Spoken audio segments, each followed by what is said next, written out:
Hello दोस्तों, आज हम जिस मूवी को एक्सप्लेन करने वाले हैं उस मूवी का नाम है ड्रीमर्स, जो 2003 में रिलीज हुई थी। मूवी स्टार्ट होती है और हम एक लड़के को देखते हैं जिसका नाम मिथ था। मिथ अपनी पढ़ाई पूरी करने के लिए अमेरिका से पेरिस आता है। उसे मूवी देखना काफ़ी पसंद था। एक दिन जब वो मूवी देखने जाता है तब वहाँ उसे एक लड़की मिलती है जिसका नाम इसाबेल था। वो मिथ से कहती है कि मैंने तुम्हें पहले भी यहाँ देखा है, तुम यहाँ अकेले ही आते हो। तब मिथ कहता है कि मुझे अमेरिका से आए हुए कुछ दिन ही हुए हैं, इसलिए यहाँ मेरा कोई फ्रेंड नहीं है। तब इसाबेल उसे अपने भाई से मिलाती है जिसका नाम थियो था।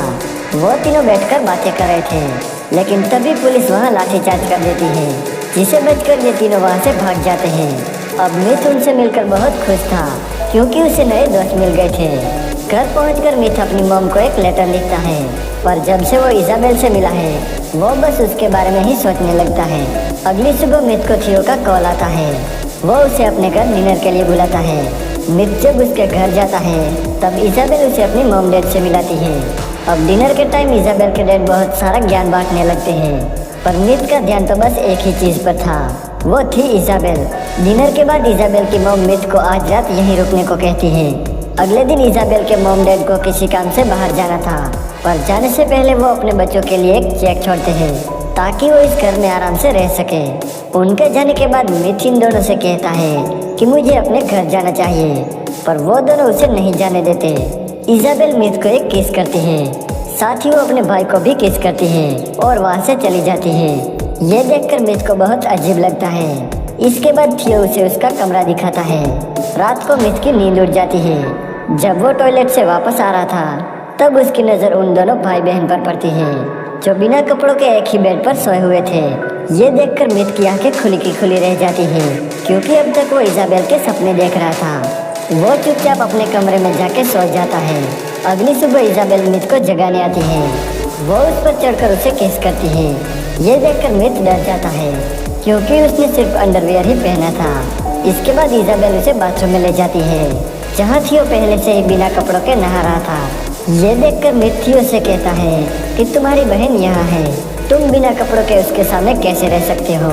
इस पर वो दोनों कहते हैं कि हम दोनों काफ़ी हद तक एक जैसे हैं, इसलिए हम दोनों ये सब करने में कोई शर्म नहीं रखते। थियो मिथ से कहता है कि हमारे डैड 1 महीने तक घर नहीं आएंगे, इसलिए तुम हमारे साथ इस घर में रह सकते हो।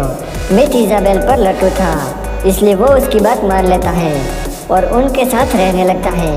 एक रात ये तीनों गेम खेलते हैं जिसमें दोनों भाई बहन एक्ट करते हैं और मिथ को उस मूवी का नाम बताना था, पर अगर वो हार गया तो उसे एक डेयर पूरा करना होगा।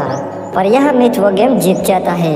तब वो दोनों भाई बहन कहते हैं कि हमें ऐसे ही किसी इंसान की तलाश थी जिसके साथ हमें एक गेम पूरा करना था। इसके बाद ये तीनों एक आर्ट गैलरी में जाते हैं। वहाँ वो तीनों रेस लगाते हैं, यही उनका डेयर था। वापस लौटते टाइम बारिश होने लगती है जिससे ये तीनों भीग जाते हैं। जब ये तीनों घर आते हैं तब थियो मिथ को अपने कपड़े देता है और ड्रिंक लेने चला जाता है। यहाँ अलमारी से मिथ को एक इसाबेल की फ़ोटो मिलती है जिसे वो अपने प्राइवेट पार्ट में छुपा लेता है। जब थियो वापस आता है तब वो तीनों साथ में बैठकर ड्रिंक करते हैं। इसाबेल फिर से वही गेम खेलने लगती है, पर इस बार वो थियो के साथ खेल रही थी जिसमें थियो हार जाता है। तब इसाबेल उसे एक डेयर देती है जिसमें थियो को एक फ़ोटो के सामने हिलाना था। थियो बिना किसी शर्म के उन दोनों के सामने हिलाने लगता है। इसाबेल के लिए तो ये नॉर्मल था, पर मिथ की ये सब देखकर फट जाती है। अगले दिन मिथ थियो से कहता है कि मेरी भी तो सिस्टर है, पर उन्होंने मुझे कभी ऐसा काम करने को नहीं कहा। तुम दोनों ये सब कैसे करते हो और क्यों करते हो। तब थियो उसे कहता है कि हम दोनों जुड़वा हैं।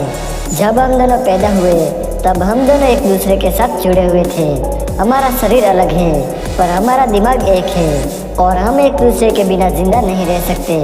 एक दिन फिर से ये तीनों गेम खेलने लगते हैं जिसमें एक को मूवी का डायलॉग बोलना था और दूसरे को उस मूवी का नाम गैस करके बताना था। अगर वो नहीं बता पाया तो उसे भी एक डेयर दिया जाएगा। पहले तो थियो एक मूवी को एक्ट करता है, पर उन दोनों को कुछ समझ नहीं आता, जिस वजह से मिथ और इसाबेल को एक डेयर पूरा करना पड़ता है। थियो उन्हें सबके सामने घपाघप करने को कहता है। अब डेयर के मुताबिक इसाबेल अपने कपड़े उतारने लगती है, लेकिन मिथ की फटके हाथ में आ जाती है। इसलिए वो अपनी इज्जत बचाने के लिए बाथरूम में चला जाता है।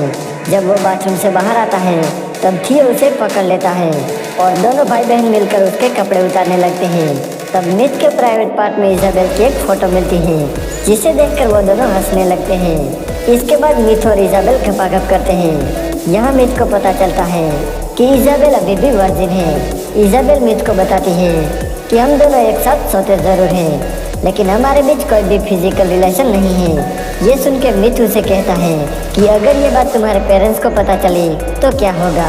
इजाबेल कहती है कि ऐसा कभी नहीं होगा, और अगर उन्हें पता चल गया तो वो सुसाइड कर लेगी। कुछ दिनों बाद इजाबेल और थियो के पास पैसे जो थे वो सारे खर्च हो जाते हैं, क्योंकि अब तक वो काफ़ी अय्याशियाँ कर रहे थे। अब इजाबेल घर के राशन से खाना बनाती है, पर वो खाना कोई भी नहीं खाता। अब पैसे न होने की वजह से उन्हें काम करना पड़ता है। एक दिन मिथ और थियो एक ही टब में नहा रहे थे, तब इजाबेल वहाँ आती है और उनके साथ नहाने लगती है। इसी बीच इजाबेल मिथ से कहती है कि तुम हमसे प्यार करते हो, ये तुम्हें साबित करना होगा। अब ये बोलकर वो दोनों मिथ के घोंसले को काटने लगते हैं। मिथ को ये सब अच्छा नहीं लगता, वो इन दोनों पर गुस्सा हो जाता है। वो उनसे कहता है कि तुम दोनों बच्चों जैसी हरकतें क्यों करते हो। मिथ इजाबेल से कहता है कि आज तक तुम्हारा कोई भी बॉयफ्रेंड इसलिए नहीं है क्योंकि तुम हमेशा अपने भाई का कहना मानती हो। मिथ के ऐसे कहने पर इजाबेल उसके साथ डेट पर जाती है, वो उसकी गर्लफ्रेंड बन जाती है। वहीं दूसरी तरफ थियो भी एक लड़की को डेट करता है और उसे घर लाकर उसके साथ गपागप करता है। जब मिथ और इजाबेल घर आते हैं तब इजाबेल देखती है कि थियो किसी और लड़की के साथ सोया हुआ है। ये देखकर इजाबेल को काफ़ी जेलस फील होता है और वो बहुत रोने लगती है। इसके बाद थियो और मिथ साथ में वाइन पीते हैं और बातें करने लगते हैं। तभी वहाँ इजाबेल आती है और वो उन दोनों को टेंट में ले जाती है, जहाँ वो दोनों भाई बहन बचपन में सोया करते थे। अब ये तीनों बिना कपड़ों के ऐसे ही सो जाते हैं। जब सुबह उसके मॉम डैड घर पे आते हैं तब वो उन लोगों को बिना कपड़ों के सोते हुए देख लेते हैं। ये देखकर उनकी आंखें खुली की खुली रह जाती हैं, लेकिन वो उनको उठाए बिना उनके लिए एक चेक छोड़कर चले जाते हैं। जब इजाबेल उठती है तब उसे वही चेक मिलता है, जिसे देखकर वो समझ जाती है कि उसके मॉम डैड को सब पता चल गया। इसके बाद वो सुसाइड करने का फैसला करती है और गैस पाइप लेकर सो जाती है। लेकिन बाहर रेवोल्यूशन चल रहा था, जिसे उनका एक पत्थर खिड़की से घर में आ जाता है, जिसे ये दोनों भी जाग जाते हैं और ये तीनों भी रेवोल्यूशन में शामिल हो जाते हैं। लेकिन थियो सबसे आगे जाके रास्ता रोक रहे पुलिस वाले पर पत्थर फेंकने लगता है। मिथ उसे काफी समझाता है, पर वो मिथ की कोई बात नहीं सुनता। इजाबेल भी थियो का साथ देने लगती है और वो दोनों वहाँ से चले जाते हैं। अब मिथ उनका साथ